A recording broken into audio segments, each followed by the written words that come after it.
ठोकर ना खाए, जैसा कि लूका 17 उसकी 1 में लिखा है। फिर उसने अपने चेलों से कहा, हो नहीं सकता कि ठोकरें न लगे, परंतु हाय उस मनुष्य पर जिसके कारण वे आती हैं। मेरे प्रियो, परमेश्वर आपको इस धरती के ऊपर महान और आशीषित व्यक्ति बनाना चाहता है, लेकिन शैतान नहीं चाहता कि आप इस धरती के ऊपर महान बने, और इसीलिए वो आपके खिलाफ अपने हथियारों को इस्तेमाल करता है।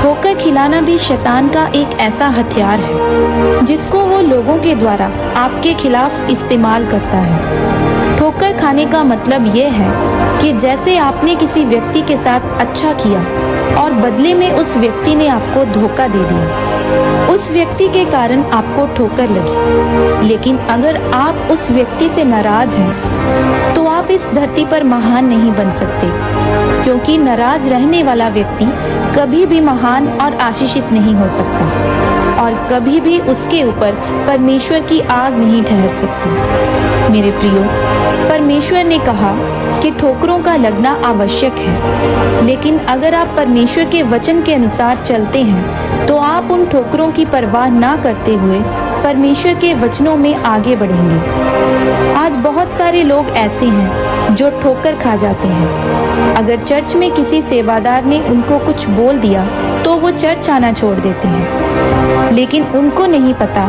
कि उस सेवादार के द्वारा शैतान ने उनको ठोकर खिलाई है। जिस तरह पतरस के अंदर शैतान ने काम किया, उसने प्रभु यीशु मसीह को बोला कि प्रभु, ऐसा कभी ना हो कि तुझे क्रूस पर चढ़ाया जाए। तब प्रभु यीशु मसीह ने पतरस को कहा कि हे शैतान, मेरे सामने से दूर हो, तू मेरे लिए ठोकर का कारण है। मेरे प्रियो, शैतान आपको परमेश्वर से दूर करने के लिए और ठोकर खिलाने के लिए किसी भी व्यक्ति को इस्तेमाल कर सकता है। मेरे प्रियो, जब हम बाइबल में प्रभु यीशु मसीह के 70 चेलों के बारे में पढ़ते हैं तो लिखा है कि उन 70 चेलों ने भी ठोकर खाई थी, क्योंकि प्रभु यीशु मसीह ने उनको कहा था कि तुम्हें मेरा मांस खाना पड़ेगा और मेरा लहू पीना पड़ेगा। बाइबल बताती है कि यह सुनकर वो 70 चेले वापस चले गए। उन्होंने कहा कि एक मनुष्य का मांस कोई कैसे खा सकता है। प्रभु यीशु मसीह उन चेलों को मनाने के लिए